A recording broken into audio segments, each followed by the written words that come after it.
একটা কাজ আমি বলি, প্রথম কাজ হচ্ছে নিয়াত করতে হবে যে এই রমাজানটাতে আমি আমার সমস্ত গুনাহ মাফ করানোর চেষ্টা করব। কারণ নবী সাল্লাল্লাহু আলাইহি ওয়াসাল্লাম বলেছেন, সেই ব্যক্তির জন্য ধ্বংস যে ব্যক্তি রমজান মাসকে পেয়েছে কিন্তু তার গুনাহ মাফ করাতে পারে না। কে জানে এটা আমাদের শেষ রমাদান হতে পারে। আল্লাহ না করুক, আমরা দোয়া করি আল্লাহ পাক আমাদেরকে বেশি বেশি রমাদান দান করুক, বেশি বেশি লাইলাতুল কদর দান করুক। প্রথম শুরু হচ্ছে আপনি মাসের বাজার আগে করে ফেলবেন। আমি একটু প্র্যাকটিক্যাল কথা বলবো আর কি। আপনি রমাদান মাসের বাজার এই শাবান মাসে করে ফেলার চেষ্টা করেন, পারলে ঈদের শপিংটাও করে ফেলার চেষ্টা করেন। রমজান মাসে বেশি বাইরে যাবেন এবং টাকা পয়সা নিয়ে গিয়ে যে স্ত্রী সন্তানের হাতে দিয়ে দিবেন না, যাও বাইরে গিয়ে মার্কেটিং করে আসো, এই ভুলটা করতে যান। নিজে পরিবেশ নষ্ট করবে, রোজার যে আধ্যাত্মিকত্ব নষ্ট হবে, আরও হাজারটা যুবকের চোখের জানা করাও প্রয়োজন নাই। আপনি পরিবারের কর্তা, লিস্ট করে ফেলেন, আপনাকে আল্লাহ পাক যতটুকু সামর্থ্য দিয়েছেন মূল জিনিসগুলো কিনে রেখে দেন, আর বাকি টুকটাক বাজার আপনি করবেন। আর যখন বাজারে যাবেন একটা দোয়া পড়বেন, আপনি 10 লক্ষ নেকি পাবেন ইনশাআল্লাহ। কত লক্ষ? 10 লক্ষ। দোয়াটা শিখাচ্ছি। দোয়াটা হচ্ছে লা ইলাহা ইল্লাল্লাহ ওয়াহদাহু লা শারীকা লাহ লাহুল মুলক ওয়া লাহুল হামদ ইউহয়ী ওয়া ইউমীত ওয়া হুয়া হাইয়ুন লা ইয়ামুত বিয়াদিহিল খায়রু কুল্লুহু ওয়া হুয়া আলা কুল্লি শাইইন কাদির। একবার পড়লে 10 লক্ষ নেকি পাবেন বাজারে গিয়ে। কেন পাবেন? কারণ বাজার সবচেয়ে নিকৃষ্ট জায়গা, যেখানে গেলে মানুষ আল্লাহকে স্মরণ করে না। সেখানে গিয়ে আপনি আল্লাহকে স্মরণ করেছেন, এই জন্য আল্লাহ পাক নেকি দিবেন ইনশাআল্লাহ। আসেন, এটা করার পর ঈদের যে শপিংটার কথা বলছি, এটা এই কারণে বলছি, লাস্টের দশকে আমরা ঈদের শপিংয়ে বেশি ব্যস্ত থাকি, এতে করে লাইলাতুল কদরটা আমরা হারিয়ে ফেলি। লাস্টের দশক আমরা হয় ইতেকাফ করব, না হলে বাসায় নামাজ পড়বো, পরিবারবর্গকে নিয়ে রাত জাগবো। পারা যাবে ইনশাআল্লাহ? তারাবির নামাজ তো পড়বোই ইনশাআল্লাহ জামাতে। এবং আপনি 20 পড়েন আর 8 পড়েন, আপনি নামাজের কোয়ালিটিটাকে ভালো করার চেষ্টা করেন, নামাজের কোয়ালিটিটাকে বেস্ট করেন।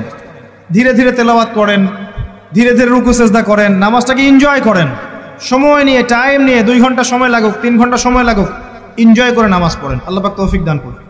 এরপর শেষ রাতে আবার ওঠেন, পরিবারবর্গকে নিয়ে নামাজে দাঁড়ান, একসাথে জামাত করে নামাজ পড়েন, পরিবারে নফল নামাজ পড়েন, বাসায় বরকত হবে ইনশাআল্লাহ। রাত জাগেন, বেশি বেশি দোয়া করেন, একটু তেলাওয়াত করেন, একটু জিকির করেন, তাসবিহ তাহলিল করেন, রাতটা কাটিয়ে দেন। শেষের দশকে মার্কেটে ঈদের শপিং করতে যায় না। ঈদের খুশি আছে, ঈদের আনন্দ আছে, ঈদে ভালো পোশাক পরবো, সব ঠিক আছে। এই খুশি কাদের জন্যে? কদ আফলাহা মান তাযাক্কা ওয়া যাকারা ইসমা রাব্বিহি ফাসাল্লা। কার জন্য ঈদের খুশি? যে ব্যক্তি রমজান মাসে আত্মশুদ্ধি অর্জন করতে পেরেছে, রোজা রেখেছে, যাকাত দিয়েছে, নামাজ পড়েছে, লাইলাতুল কদরে রাত জেগেছে, তারাবি পড়েছে, ইত্যাদি ইত্যাদি। এই ব্যক্তি আত্মশুদ্ধি অর্জন করেছে, এই ব্যক্তির জন্য ঈদের খুশি। যে রমজান মাসে সিনেমা দেখেছে, সিনেমার শুটিং করেছে, পর্নোগ্রাফি দেখেছে, সুদ খেয়েছে, শিরক করেছে, বেদাত করেছে, হারাম খেয়েছে, এর জন্য ঈদের খুশি। মানুষকে ঠকিয়েছে, ব্যবসায় মাল কম দিয়েছে, পণ্য মজুত করেছে, ইচ্ছা করে দ্রব্যের দাম বাড়িয়েছে, সরকারকে বিব্রত করেছে, জনগণকে দুর্ভিক্ষের দিকে ঠেলে দিয়েছে, এদের জন্য ঈদের খুশি? কখনো না। ঈদের খুশি তাদের জন্য যারা আত্মশুদ্ধি অর্জন করতে পেরেছে। আল্লাহ পাক বোঝার তৌফিক দান করুন, আমিন। এটা প্রথম টিপস দিলাম আপনাকে। এবার আসেন, আপনি রমাদানে প্ল্যান করবেন যে আপনার জীবনে বড় বড় পাপগুলো কি কি হয়েছে। এই পাপগুলো যদি মানুষের সাথে জড়িত হয়ে থাকে, আপনি মানুষের সাথে গিয়ে গিয়ে ক্ষমা নিয়ে নেবেন। কারো টাকা নিয়েছেন, দেন নাই, দিয়ে দিবেন। কারো সম্পত্তি পায়, দেন নাই, দিয়ে দিবেন। কারো হকটা নষ্ট করেছেন, গালি দিয়েছেন, গীবত করেছেন বা তহমত দিয়েছেন, অপমান করে ইত্যাদি, ক্ষমা চেয়ে নেবেন। রমাদান মাসে মানুষের হকটা দিয়ে দেন। আল্লাহর কাছে জড়িত যে পাপগুলো আছে, এটার জন্য ইস্তেগফার যথেষ্ট। খালি যদি বলেন আস্তাগফিরুল্লাহাল্লাযী লা ইলাহা ইল্লা হুয়াল হাইয়ুল কাইয়্যুম ওয়া আতুবু ইলাইহি, 1 সেকেন্ডের মধ্যে আল্লাহ পাক আপনার সমস্ত পাপকে নেকি দিয়ে পরিবর্তন করে দিবেন ইনশাআল্লাহ। এবার প্র্যাকটিক্যালি যাবেন, সেহরি করবেন। সাহরির মধ্যে বারাকা আছে। সাহরি না করে রোজা রাখাটা উচিত না। সাহরির মধ্যে বারাকা আছে। একটা খেজুর হোক, 1 গ্লাস পানি হোক, আপনি সাহরি করবেন, এর মধ্যে বারাকা আছে। এবং সাহরির সময় এমনভাবে খাবেন না যে এটা আপনার জীবনের শেষ খাওয়া। কথা বুঝতে পারছেন? এত বেশি আইটেম করতে যায় না, এত বেশি ভোগবিলাসী হয়ে গেলে রোজার আধ্যাত্মিকত্ব থাকবে না। সেহরিতে অল্প খান, যদি খেতে হয় পেটের 3 ভাগের 1 ভাগ খান, 1 ভাগ ফাঁকা রাখেন, 1 ভাগ আপনি পানি দিয়ে পূর্ণ করেন। এখনকার কিছু তথাকথিত আশেকে রসুলের মতো হতে যায় না, যাদের ভুঁড়ির জ্বালায় চেয়ারে বসতে পারে না, এই কাজ করতে যায় না। এটা মুসলিমদের শোভা পায় না। আমরা পরিশ্রমী জাতি, কর্মঠ জাতি, আমাদের এইসব শোভা পায় না। এটাও শেষ জামানা হাদিসে আছে। কি নাই আসলে, শেষ জামানে এক শ্রেণী মানুষ বের হবে যারা হবে সাকিল, একদম উড়িওয়ালা, ঠেস দিয়ে বসে থাকবে আরাম করে, এবং বলবে যে কোরআনে যা আছে আমি তাই মানি, হাদিসটা আমি মানি না, ইত্যাদি। আসেন, সাহরির পরে রোজা রেখেছেন, 5 ওয়াক্ত নামাজ জামাতে পড়ার চেষ্টা করে। খুব সিম্পল জিনিস, খুব বেশি কিছুর দরকার নেই আমাদের। 5 ওয়াক্ত নামাজ আপনি জামাতে পড়ার চেষ্টা করেন। বাসার থেকে ওযু করে বের হবেন, প্রত্যেক পদক্ষেপ হাঁটবেন, আপনার একটা স্টেপে একটা করে গুনাহ মাফ হবে, একটা নেকি লেখা হবে, মর্যাদা বাড়িয়ে দেওয়া হবে। একে 10 দিয়ে গুণ করা হবে, রমজান মাসে আরো 70 দিয়ে গুণ করা হবে ইনশাআল্লাহ। ফজরের নামাজটা জামাতে পড়লেন, নামাজটা জামাতে পড়ার পর আপনি বসে থাকবেন, কিছু সময় জিকির আজগার তাসবিহ তাহলিল করবেন। পারলে 1 পারা করে কোরআন তেলাওয়াত করবেন। রমাদান মাসে প্রত্যেক দিন 1 পারা করে কোরআন তেলাওয়াত করার চেষ্টা করবেন। 30 দিন 30 পারা, রমাদানে অ্যাটলিস্ট একটা খতম পারা যাবে, অ্যাটলিস্ট একটা খতম চেষ্টা করা যায় না ইনশাআল্লাহ। ফজরের নামাজ হয়ে গেছে, আপনি কোরআন তেলাওয়াত করেন। 1 পারা পড়তে সময় লাগবে আধা ঘন্টা, 40 মিনিট, কারো 1 ঘন্টা। এরপর সূর্য উঠে যাবে, উঠে গেলে পরে আপনি 2 রাকাত ইশরাকের নামাজ পড়বেন, নামাজটা পড়ে বাসায় যাবেন। আল্লাহর নবী বলছেন সাল্লাল্লাহু আলাইহি ওয়াসাল্লাম, আপনার আমল নামায় একটা কবুল হজ, একটা কবুল ওমরার নেকি লেখা হবে ইনশাআল্লাহ। এবার রেস্ট করেন, বাসায় গিয়ে রেস্ট করেন। যখন ঘুমাবেন তখন ঘুমের সুন্নাহগুলো আদায় করেন। সূরা ফালাক নাস ইখলাস পড়েন, ফু দেন, দিয়ে গা মাসাহ করেন, আয়াতুল কুরসি পড়ে ঘুমান, ঘুমের দোয়া পড়ে ঘুমান, ঘুমটাও নেকি হবে ইনশাআল্লাহ। এরপর হয়তো আপনি কাজে যাবেন, চাকরিতে যাবেন, বা ব্যবসায় যাবেন, বা আপনি শিক্ষাক্ষেত্রে যাবেন, ইত্যাদি ইত্যাদি। যে ক্ষেত্রেই যান না কেন আপনি মনে রাখবেন আপনি রোজাদার। যে ক্ষেত্রেই যান আপনি মনে রাখবেন আপনি রোজাদার।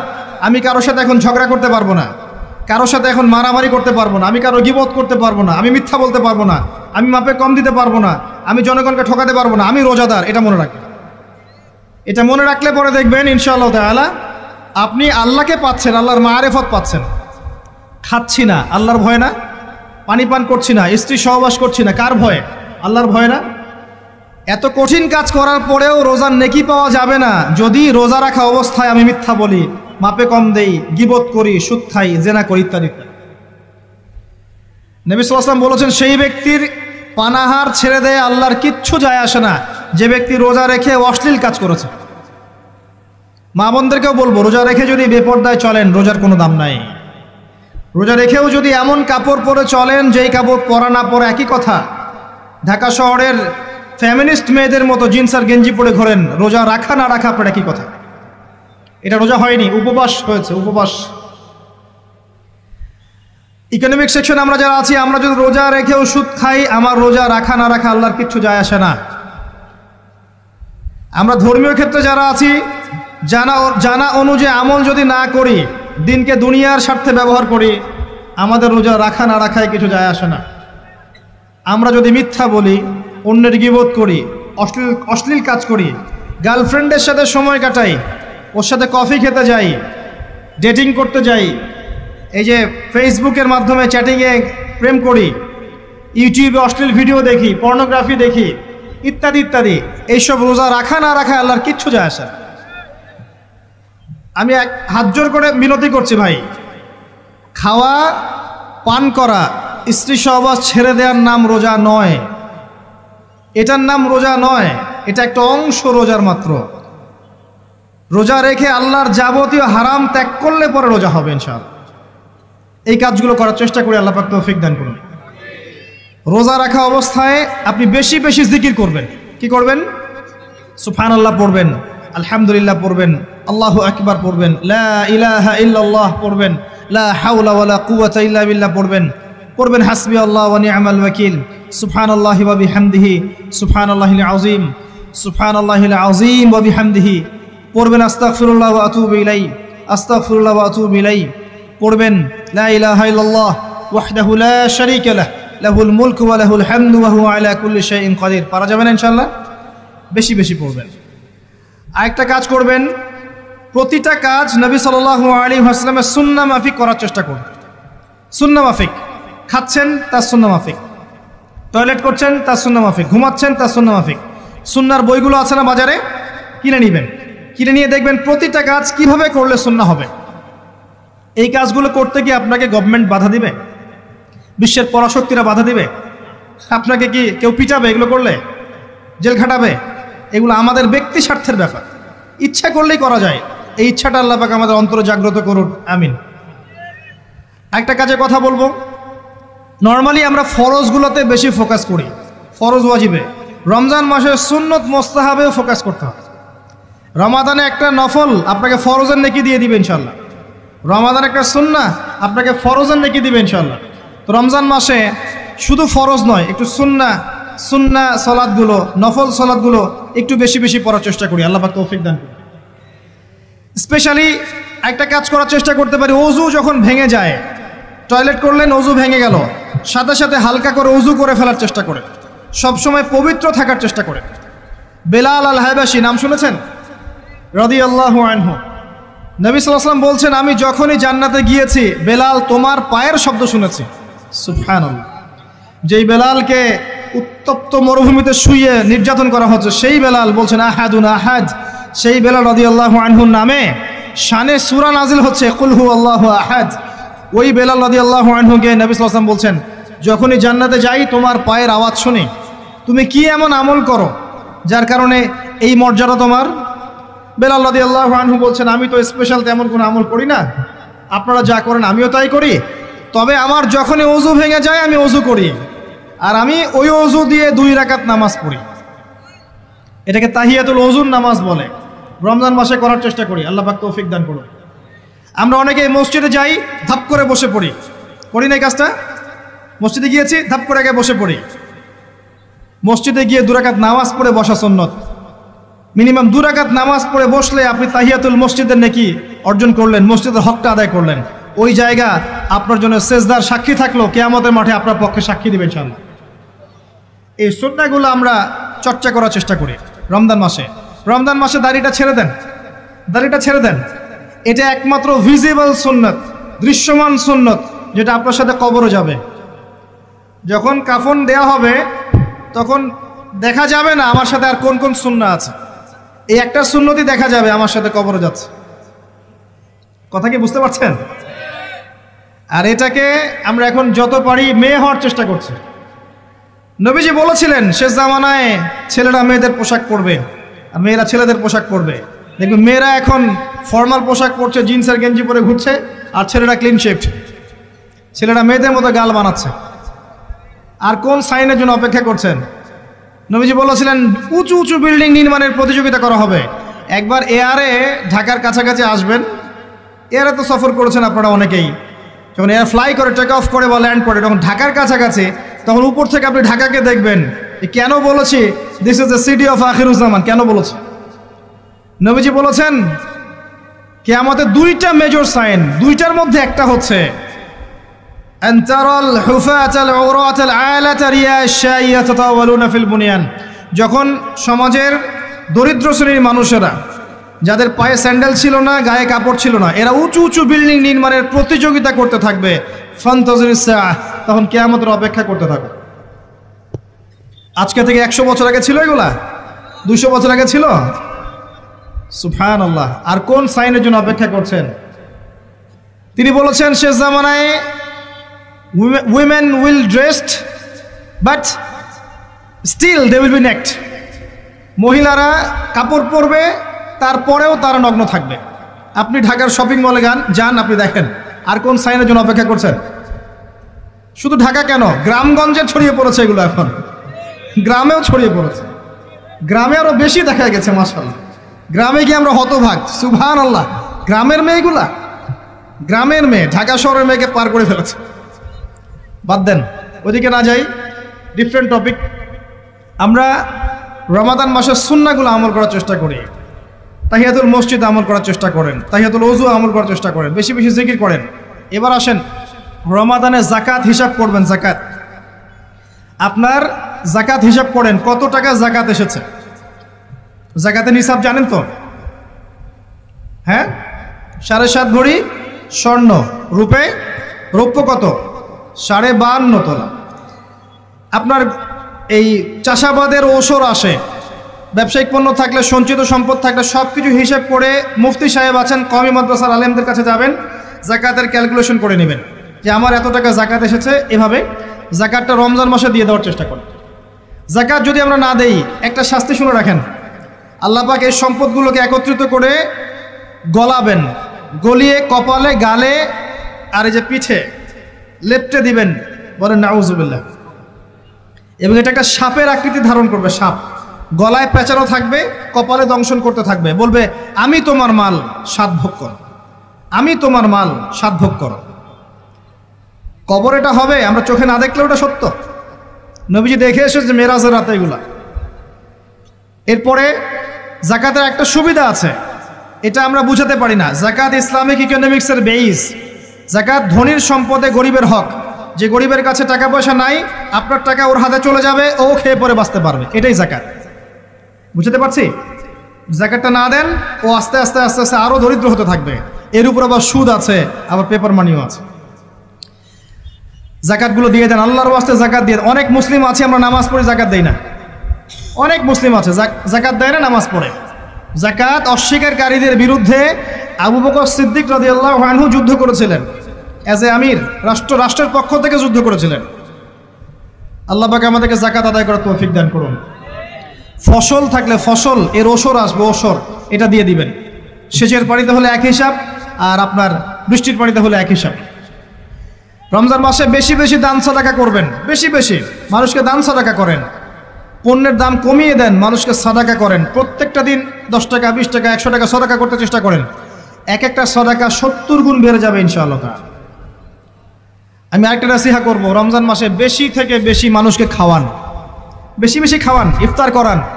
আমি বলি মসজিদগুলোতে প্রত্যেক দিন আসর থেকে মাগরিব পর্যন্ত দিনের কথাবার্তা আলোচনা করেন, তালিম করেন।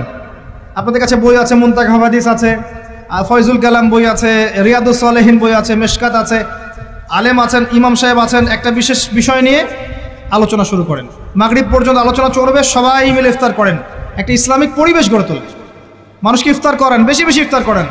আপনার সামর্থ্য থাকলে, সামাজিক যদি পদমর্যাদা থাকে, সমাজের মানুষকে আপনি ইফতার করান, ইফতার পার্টি করে, ইফতার অ্যারেঞ্জমেন্ট করান। পার্টি বলা ঠিক না, আসলে ইফতার মাহফিল বলতে পারি আমরা। ইফতার মাহফিল করেন বেশি বেশি, মানুষকে ইফতার। একজন ব্যক্তিকে ইফতার করালে ওই ব্যক্তির রোজার নেকি আপনি পেয়ে যাবেন ইনশাআল্লাহ। প্রজেক্ট করেন, ইফতারের প্রজেক্ট করেন, মানুষের টাকাগুলো নেন, সংগ্রহ করে গরিবদের মাঝে ইফতার বিলিয়ে দেন। 2টা পদ্ধতি হতে পারে, আমি নিজেও করবো ইনশাআল্লাহ তাআলা। 2টো পদ্ধতি হতে পারে, ডেইলি বেসিসে ইফতার দিতে পারেন, অথবা মাসের বাজার করে দেন। এক মাসে কি কি লাগে, কতটুকু চাল, বুট, ডাল লাগে লিস্ট করেন, করে একটা ফ্যামিলিতে একটা প্যাকেট পাঠিয়ে দেন। দেখবেন পুরো ফ্যামিলি ইনশাআল্লাহ তাআলা রমজান মাসটা খেয়ে পরে বাঁচতে পারবে। এগুলো আমরা না করলে কারা করবো? অমুসলিমরা করবে? অমুসলিমরা করে করেই তো সবাইকে খ্রিস্টান বানাচ্ছে। কোথায় আছেন আপনি? সমাজ সেবা করে করে তো মানুষের ঈমান আমল হরণ করে ফেলছে, আর আমরা সমাজ সেবা করতে চাচ্ছি না। জি, আমরা গরিব মানুষের পাশে দাঁড়াচ্ছি না, ওরা গিয়ে দাঁড়াচ্ছে। দেখবেন মানুষ বলছে হ্যাঁ এই ধর্মটা ভালোই, আমি খ্রিস্টান হয়ে যাই। কত মানুষ যে খ্রিস্টান হয়ে যাচ্ছে আপনি জানেন? পরে বুঝবেন, যখন আমরা এই যে হাত বাঁধা, পায়ে পা রফুলে ইত্যাদি নিয়ে মারামারি করছি, কে কোন মাযহাব, কে কোন তরিকা, কার কোন ত্রুটি আছে, এগুলো নিয়ে আমরা সোশ্যাল মিডিয়ায় ঘাটাঘাটি করছি। এই সময়গুলোর মধ্যে এগুলো অনেক এগিয়ে গেছে। এরা আরও এসব এই খোরমা জিলাপি নিয়ে মারামারি করতে থাক, দেখবেন আস্তে আস্তে আস্তে আস্তে কোন দিকে চলে যায় পরিস্থিতি। গলার মধ্যে দড়ি দিয়ে ফাঁস লাগানো হয়ে গেছে, খালি টানা বাকি আছে। আরে এখন ঝগড়া করে বেড়াচ্ছে কোন আলেমের কোন সমস্যা। লাহুম কুলুবুন লা ইয়াফকাহুনা বিহা, আল্লাহ পাক বলেছেন সূরা আরাফ 179-তে। রমজান মাসে বেশি বেশি ইফতার করান, বেশি বেশি দান সাদাকা করেন। আর একটা কাজ বলে আমি শেষ করছি, রমজান মাসে পরিবারকে সময় দেন। পরিবারকে সময় দেন, পরিবারের হক আছে আমাদের উপরে। স্ত্রীকে সময় দেন, স্বামীকে সময় দেন, একসাথে ইফতার বানান। একটা পরিবেশ, একটা আনন্দ, একটা উৎসবের আমেজ যেন বিরাজ করে। ছোট ছোট বাচ্চাদেরকে রোজা রাখতে উৎসাহিত করেন, সবাই একসাথে বসে একটা বড় প্লেটে ইফতার করেন। বাচ্চারা যখন বড় হবে তখন বলবে ছোটবেলায় আমরা বাবা মার সাথে এভাবে ইফতার করেছি, সংস্কৃতি লালন করেছি। পারিবারিক হৃদ্যতা চলে আসেন, প্রতিবেশীকে ইফতার পাঠান, প্রতিবেশীকে ইফতার হাদিয়া দেন, মসজিদে একসাথে ইফতার করেন। তারপর রাতের বেলা তাহাজ্জুদে দাঁড়ান, তারাবিতে দাঁড়ান, তারাবির নামাজে ধীর স্থিরভাবে কেরাত করেন। ইমাম যাকে নিযুক্ত করবেন তাকে সুললিত কণ্ঠে কোরআন তেলাওয়াত করতে বলবেন, ধীর স্থিরভাবে, তাকে প্রেশার দিবেন না। তার দায়িত্ব নিয়ে নেন, ইমাম হাফেজদের পুরো মাসের দায়িত্ব নেন, তার পরিবারের দায়িত্ব নেন। একটা সম্মানজনক হাদিয়ার ব্যবস্থা করে দিবেন যাতে করে তারা নিশ্চিন্তে থাকে পুরো মাস, তাকে অন্যদিকে ফোকাস করতে না হয়। অন্য কান্ট্রিতে যখন কোনো সায়েন্টিস্ট থাকে তার পরিবারের দায়িত্ব পুরো রাষ্ট্র নিয়ে নেয়, সে ঠান্ডা মাথায় গেলে গবেষণা করবে। একই প্রসেস, আপনি আলেম ওলামা ইমাম হাফেজদের দায়িত্ব নিয়ে নেন, তার পরিবারের দায়িত্ব নিয়ে নেন। বা হুজুর আপনি আপনার কাজ করেন, আমরা আপনার পরিবার দেখছি। তাকে আপনি কোরআন তেলাওয়াত করতে দেন, কোরআন হিফজ করবে, মানুষকে কোরআন শেখাবে, তারাবির নামাজ পড়বে, ইমামতি করবে, মানুষকে দার্স দিবে, খুতবা দিবে। আসেন যে মেজর পয়েন্টটা বাকি আছে সেটা বলি। তার আগে এটাও বলি যে ইফতার করার সময় বেশি খাবেন না। যদি আপনি বেশি খান তাহলে আপনি তারাবির নামাজে দাঁড়াতে পারবেন না। আর একটা মেজর কথা, এটা লাস্ট পয়েন্ট, সেটা হচ্ছে এই মাসে কি নাজিল হয়েছে ভাই? কোন কারণে এই মাসটা সম্মানিত? এই মাসে আল্লাহর কিতাবকে সময় দিতে হবে, এই কিতাবকে সময় দিতে হবে। আল্লাহ রাব্বুল আলামিন বলেছেন এই কিতাবের মধ্যে সব কিছুর সমাধান আছে। আল্লাহ পাক বলেছেন এই কিতাবে কোনো সন্দেহ নাই। আল্লাহ পাক বলেছেন এই কিতাব আমাদের জন্য সুসংবাদ এবং শেফা, আরোগ্য, রহমা। এখন একটু বসেন, একটু সময় নেন। এই কিতাব প্রথমত আপনাকে তিলাওয়াত করা শিখতে হবে। রমজান মাস আসার আগেই আপনি তিলাওয়াত করা শিখে ফেলেন। যদি না জানেন, রমজান মাসে পুরো এক মাস তাজবিদ শিখবেন স্থানীয় ইমামের কাছে। পারবেন না? এক মাসের মধ্যে কোরআন তেলাওয়াত শেখা সম্ভব, এক মাসে শেখা সম্ভব। বলছিলাম রমাদান মাস এবং লাইলাতুল কদরকে সম্মানিত করা হয়েছে একটা কারণেই, কারণ এই মাসে এই রাতে আল কোরআন নাজিল করা হয়েছে, এটাই কারণ। কোরআন কখন নাজিল হলো? যখন সমাজে সুদ আছে, মদ আছে, জেনা আছে, ব্যভিচার আছে, শিরক আছে, এরকম সমাজে প্রথম কি নাজিল হলো? পড়ো। প্রথমে নাজিল হয়নি শিরক করো না, প্রথমে নাজিল হয়নি যে সুদ খেও না, প্রথম আয়াত এটা ছিল না জেনা করো না, প্রথম আয়াত এটাও ছিল না মূর্তি পূজা করো না। হ্যাঁ, প্রথম আয়াত কি? ইকরা, পড়ুন। আল্লাহ পাক বুঝাতে চাচ্ছেন সমাজের জাহিলিয়াতকে দূর করতে হলে লেখাপড়ার কোনো বিকল্প নাই, এবং সেই পড়াশোনাটা হতে হবে আল্লাহর ওহির আলোকে। যে ওহিটা আল্লাহ পাক নাজিল করেছেন এর বেসিসে আপনাকে পড়াশোনা করতে হবে। এই জ্ঞানটা দিয়ে আপনি সমাজ সংস্কার করতে পারবেন ইনশাআল্লাহ তাআলা। এর সাথে উপকারী জ্ঞানগুলো কি নিব না? অবশ্যই নিব। ওহির জ্ঞানের সাথে, কোরআন সুন্নাহর জ্ঞানের সাথে আমি ইতিহাসের জ্ঞান নিব, আমি পলিটিক্যাল সায়েন্সের জ্ঞান নিব, আমি দর্শনের জ্ঞান নিব, জিওপলিটিক্সের জ্ঞান নিব, প্রয়োজনে আমি সায়েন্সের জ্ঞান নিব, আমি কমার্সের জ্ঞান নিব, আর্টসের জ্ঞান নিব, মেডিকেল সায়েন্স পড়বো, ইঞ্জিনিয়ারিং পড়বো, সবই পড়বো। কিন্তু বেসিকটা কি হবে? কোরআন, সুন্নাহ, ইসলাম। এরপর আপনি ডাক্তার হন, ইঞ্জিনিয়ার হন, পলিটিশিয়ান হন, সামাজিক নেতা হন, প্রশাসনের ক্যাডার হন, আপনার জন্য মোবারকবাদ। আপনি যেখানেই যাবেন সেখানেই বরকত ছড়াবেন ইনশাআল্লাহ। যে পলিটিশিয়ানের ভিতরে তাকওয়া আছে তার দ্বারা দুর্নীতি সম্ভব না। যে প্রশাসনের কর্মকর্তার ভিতরে তাকওয়া আছে সে ঘুষ নিতে পারবে না, দুর্নীতি করতে পারবে না। যে আলেমের ভিতরে তাকওয়া আছে সে দিনকে দুনিয়ার বিনিময়ে বিক্রি করবে না। যে ডক্টরের ভিতরে তাকওয়া আছে সে ডাক্তার হবে, কসাই হবে না। যে ইঞ্জিনিয়ারের ভিতরে তাকওয়া আছে সে দেখবেন সত্যিকারের প্রকৌশলী হবে, সে কিন্তু চোর হবে না। ভিতরটা চেঞ্জ করতে হবে, ভিতরটা, এর নাম তাকওয়া। ভিতরটা চেঞ্জ করবে একটা জিনিস, আল্লাহর ওহী, কোরআন এবং সুন্নাহ, ইসলাম। এটা আপনার ভিতরকে পরিবর্তন করবে।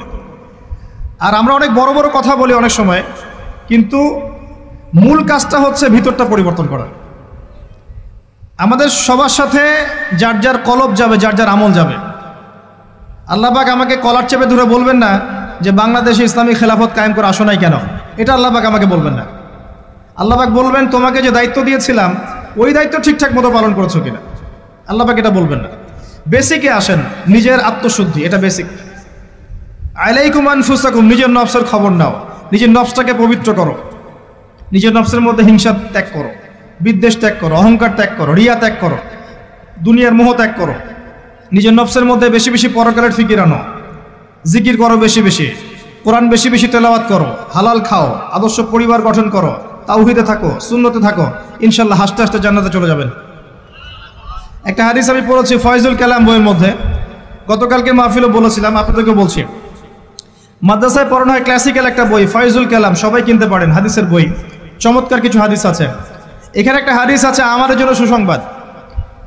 নবী সাল্লাল্লাহু আলাইহি ওয়াসাল্লাম বলছেন, হে সাহাবীরা, তোমরা এমন একটা যুগের মধ্যে বাস করছো যেই যুগে কেউ যদি ইসলামের 10% ছেড়ে দেয় সে ধ্বংস হয়ে যাবে।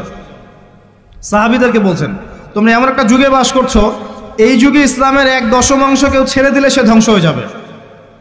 কিন্তু তোমাদের পরে এমন একটা যুগ আসবে যেই যুগে মানুষ যদি 1/10 ধরে রাখতে পারে, 10% ধরে রাখতে পারে, তাহলেই নাজাত পেয়ে যাবে ইনশাআল্লাহ। আমরা সেই যুগে আছি না? আমাদের চতুর্দিকে ফিতনা নয় কি? আপনার ঘরে ফিতনা, সমাজে ফিতনা, ইকোনমিক্সে ফিতনা, রাষ্ট্রে ফিতনা, বিশ্বে ফিতনা, ধর্মে ফিতনা, সবখানেই ফিতনা, ফাসাদ। আমরা সেই যুগের মধ্যে বাস করছি। আসুন, আল্লাহ পাক কোরআন নাজিল করলেন, প্রথমে পড়তে বললেন। তার মানে আল কোরআন এবং সুন্নাহ এগুলোকে পড়া শিখতে হবে। বড় বড় স্বপ্ন দেখার আগে আমাদেরকে বেসিক ঠিক করতে হবে, পড়াশোনা করতে হবে। আল্লাহ পাক আমাদের যুব সমাজকে পড়াশোনা করার তৌফিক দান করুন। রমাদান মাসে এটা নাজিল হয়েছে। আল্লাহ পাক সূরা বাকারায় বলছেন, শাহরু রমাদানাল্লাযী উনজিলা ফীহিল কুরআন। রমাদান সেই মাস যেই মাসে কোরআন নাজিল করা হয়েছে। কি জন্য নাজিল করা হয়েছে? হুদাল লিন্নাস। এই কোরআন হচ্ছে মানব জাতির জন্য হেদায়াত, নট অনলি ফর মুসলিমস। এটা শুধু মুসলিমসদের জন্য হেদায়াত নয়, হুদাল লিন্নাস, পুরো মানব জাতির জন্য হেদায়াত। কোরআনে ইহুদির জন্য হেদায়েত আছে, খ্রিস্টানের জন্য আছে, অমুসলিম হিন্দুদের জন্য আছে, সবার জন্য কোরআন। এটা সাম্প্রদায়িক কোনো কিতাব নয়, এটা টোটালি অসাম্প্রদায়িক একটা বই। আল কোরআন যে কেউ পড়তে পারে। এটা কারো পৈতৃক সম্পত্তি নয় যে একটা শ্রেণীর মানুষই পড়বে বাকিরা পড়বে না, সবাই পড়বে ইনশাআল্লাহ তাআলা। এটা আল্লাহর কিতাব, আল্লাহর কালাম। হুদাল লিন্নাস ওয়া বাইয়িনাতিন মিনাল হুদা, এটা হচ্ছে সত্য মিথ্যার মানদণ্ড। বাইয়িনাত, সুস্পষ্ট মানদণ্ড। আর কি? ওয়াল ফুরকান, প্রমাণ, হুজ্জাত, দলিল। এটা আল্লাহ পাক কোরআন সম্পর্কে বলছেন। আরেকটা জায়গায় চলে যাই, চলেন সূরা নাহল এর 89 নম্বর আয়াতে চলে যান। আল্লাহ পাক বলছেন, ওয়া নাযালনা আলাইকাল কিতাব, হে নবী আমি আপনার প্রতি এমন একটা কিতাব নাজিল করেছি, অর্থাৎ আল কোরআন। ওয়া নাযালনা আলাইকাল কিতাব তিবয়ানান লিকুল্লি শাই, যেই কিতাবটা প্রত্যেকটা বিষয়ের ব্যাখ্যা। আপনি কি আমার কথা শুনতে পারলেন? আল্লাহ বলছেন কোরআন প্রত্যেকটা বিষয়ের ব্যাখ্যা। আপনার ব্যক্তি জীবন এখানে আছে, আপনার ব্যবসায়িক জীবন এখানে আছে, অর্থনৈতিক জীবন এখানে আছে, পারিবারিক জীবন এখানে আছে, সামাজিক লাইফ এখানে আছে, সব কিছু আছে। তিবিয়ানান লিকুল্লি শাই, প্রত্যেকটা বিষয়ের ব্যাখ্যা এখানে আছে। তিবিয়ানান লিকুল্লি শাই ওয়া হুদা ওয়া রাহমাতান ওয়া বুশরা লিল মুসলিমিন, এই কোরআন হচ্ছে হেদায়াত এবং রহমত, দয়া।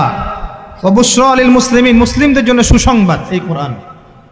শুরুতে আছে আলিফ লাম মিম যালিকাল কিতাব লা রাইবা ফিহ, এটা এমন একটা কিতাব যেই কিতাবের মধ্যে কোনো সন্দেহ নাই।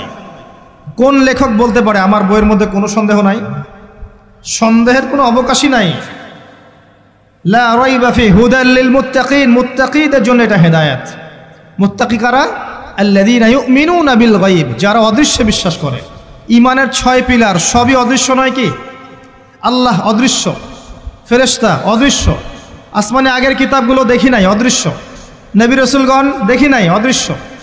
পরকাল ওয়াল ইয়াউমিল আখির, ওয়াল ইয়াউমিল আখির দেখি নাই, অদৃশ্য। ওয়াল কদরি খায়রিহি ওয়া শাররিহি, তাকদীর অদৃশ্য। আল্লাযীনা ইউমিনুনা বিল গায়বি, মুত্তাকি তারা যারা গায়েবে বিশ্বাস করে, অদৃশ্যে বিশ্বাস করে। আর এখনকার শিক্ষা দর্শন আমাদেরকে শেখায় পশ্চিমাদের, চোখে যা দেখবো না বিশ্বাস করবো না। হ্যাঁ, তাদের দর্শন এরকম, যুক্তি দিয়ে প্রমাণ করতে পারবেন না, বিশ্বাস করবো না। বৈজ্ঞানিক ব্যাখ্যা দিতে পারবেন না, বিশ্বাস করবো না। সায়েন্টিফিক্যালি প্রুভড হতে হবে, তারপর বিশ্বাস করব।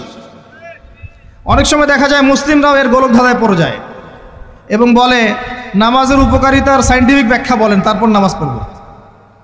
নামাজের সায়েন্টিফিক ব্যাখ্যা লাগবে, তারপর নামাজ পড়বেন? আল্লাহ পাক বলেছেন ইয ক্বালা লাহু রাব্বুহু আসলিম ক্বালা আসলামতু লিরাব্বিল আলামিন। আল্লাহ পাক ইব্রাহিমকে বলেছেন আলাইহিস সালাম আত্মসমর্পণ করো, যখনই বলেছেন তখনই করেছেন। যখনই আল্লাহ পাক বলেছেন আত্মসমর্পণ করো, তিনি বলেছেন আসলামতু লিরাব্বিল আলামিন, আমি আত্মসমর্পণ করলাম। বাচ্চাকে জবাই করো, জিজ্ঞেস করেননি এর পিছনে বিজ্ঞান কি, যুক্তি কি আর দর্শন কি? স্ত্রীকে রেখে আসো ওই জনমানব শূন্য জায়গায়, জিজ্ঞেস করেন নাই কারণ কি, রিজন কি, যুক্তি কি, বিজ্ঞান কি, দর্শন কি? আল্লাহ বলেছেন সামিআনা ওয়া আতা'না, এর নাম ইসলাম। আল্লাহর আদেশ যেখানে এসে যাবে এখানে যুক্তি বিজ্ঞান দর্শনের প্রয়োজন নাই। এই কনসেপ্টে আপনাকে মৌলবাদী হতেই হচ্ছে, কিছু করার নাই, কারণ মৌলিক বিষয় আপনাকে মেনে চলতে হবে। হ্যাঁ, প্রত্যেকটা বিষয়কে আপনি ব্যাখ্যা করতে পারবেন যদি সেই জ্ঞান আপনার কাছে থাকে, কিন্তু যুক্তিবিজ্ঞান দর্শনের সীমাবদ্ধতা আছে, সব কিছু এরা ব্যাখ্যা করতে পারে না। ভালো করে শিক্ষা দর্শন হজম করে তারপর পড়াশোনা করেন, অন্যথায় আপনারা দাড়ি টুপি নিয়েও অনেক সময় দেখবেন এই যে এটা কি বলে এথিজমের দিকে যাচ্ছেন, নাস্তিকতার দিকে যাচ্ছেন। আসেন মূল জায়গায় আসি। আল্লাহ রাব্বুল আলামিন কোরআন সম্পর্কে কথা বলছেন, লা রাইবা ফিহি, এর মধ্যে কোনো সন্দেহ নাই। একই সূরার মধ্যে আল্লাহ পাক বলছেন যে ওয়া ইন কুনতুম ফি রাইবিন মিম্মা নাযালনা আলা আবদিনা ফাতু বিসূরাতিন মিন মিথলি, তোমরা যদি এই কিতাব নিয়ে সন্দেহ করে থাকো যে এই কিতাব আল্লাহর পক্ষ থেকে এসেছে নাকি অন্য কারো পক্ষ থেকে এসেছে, তোমরা যদি এই কিতাব সম্পর্কে সন্দেহ পোষণ করো যেটা কি আল্লাহর পক্ষ থেকে এসেছে না অন্য কারো পক্ষ থেকে এসেছে, তাহলে এর মতো কিছু আয়াত নিয়ে এসে দেখাও, একটা সূরা রচনা করে দেখাও। ওয়াদউ শুহাদাকুম মিন দুনিল্লাহি ইন কুনতুম সাদিকিন, তোমাদের যত সাক্ষী আছে, সহকর্মী আছে, তোমাদের সাপোর্ট দেওয়ার মতো যারা যারা আছে সবাইকে ডেকে নিয়ে আসো, এনে এই কোরআনের মতো একটা সূরা রচনা করে দেখাও যদি সন্দেহ পোষণ করে থাকো। আল্লাহ এর পরে বলছেন ওয়া ইল্লাম তাফআলু, তোমরা যদি এটা করতে না পারো, ওয়ালাম তাফআলু, কোশ্চেন কালেও পারবে না, তোমরা যদি এটা করতে না পারো, মানে একটা সূরা রচনা করতে না পারো, এরকম কোনো কিতাব রচনা করতে না পারো, একটা আয়াতও রচনা করতে না পারো, তাহলে জেনে রাখো ফাত্তাকুন নার আল্লাতী ওয়াকুদুহা আন-নাস ওয়াল হিজারা, সেই আগুনকে ভয় করো যার ইন্ধন হবে মানুষ এবং পাথর। উইদ্দাত লিল কাফিরিন, যা কাফেরদের জন্য প্রস্তুত করা হয়েছে। আল্লাহ পাক এই কোরআনটা নাজিল করেছেন কোন মাসে ভাই? রমাদান মাসে। আসেন প্রথমে বলে নেই আমরা রমাদানকে কিভাবে পালন করার চেষ্টা করব, এরপরে আসছি রমাদানকে কেমন করে কোরআনময় করবেন, এই দুটো পয়েন্ট। এক নাম্বার, হতে পারে এই রমাদান আপনার জীবনের শেষ রমাদান হতে পারে। শয়তান আপনাকে তিনটা ধোঁকা দিতে পারে। শয়তান আপনাকে বোঝাতে পারে আপনি অনেক জানি, আমার জানার দরকার নাই। শয়তান বোঝাতে পারে আমার বয়স হয়ে গেছে, আমার দ্বারা হবে না। শয়তান বোঝাতে পারে আমার অনেক সময় পড়ে আছে, পরে শিখে নিব। আল্লাহর ওয়াস্তে শয়তানের ধোঁকায় পড়বেন না। এই মাসে কোরআন শেখেন, কে জানে আপনি আগামী মাস পান কিনা। কোরআন শিখে নেন, রমজান মাসে তেলাওয়াত করে শিখে নেন, কি পাবেন?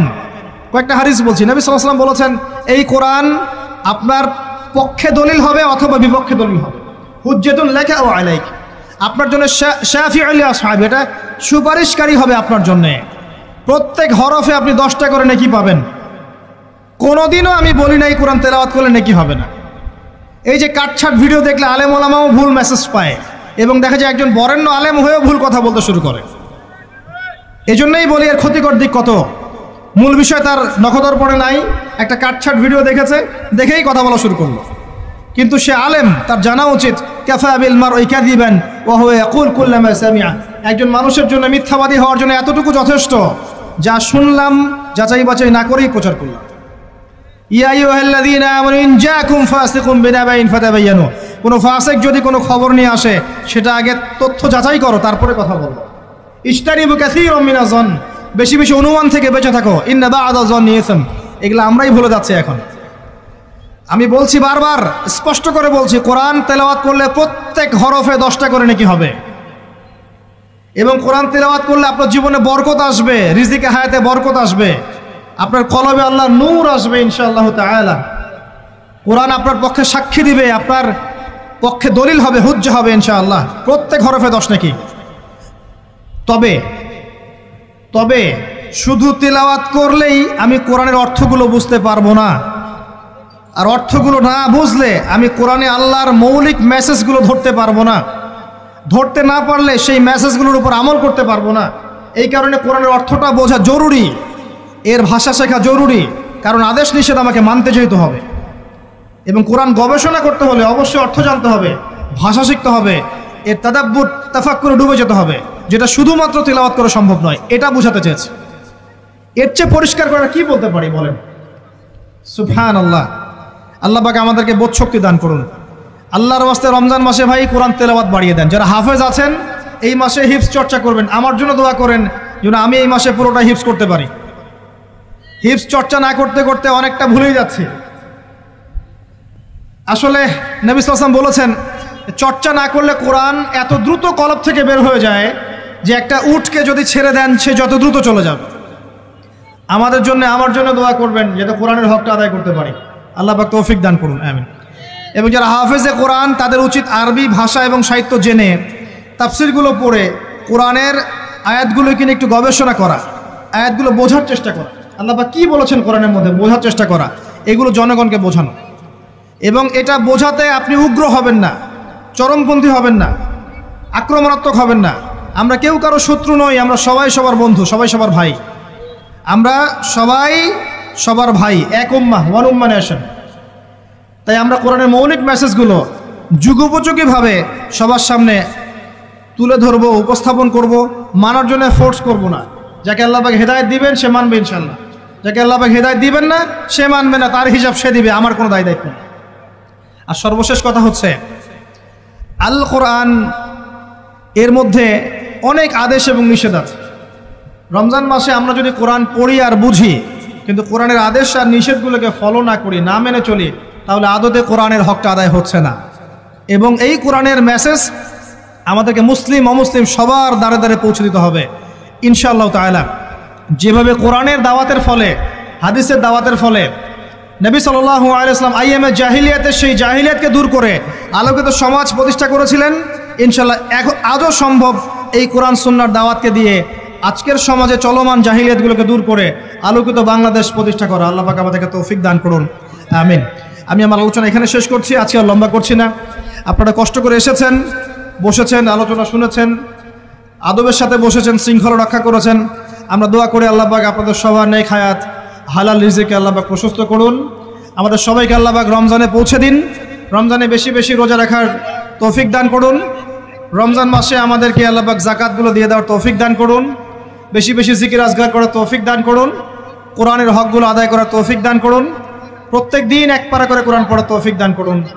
এবং আমাদের পরিবার বর্গগুলোকে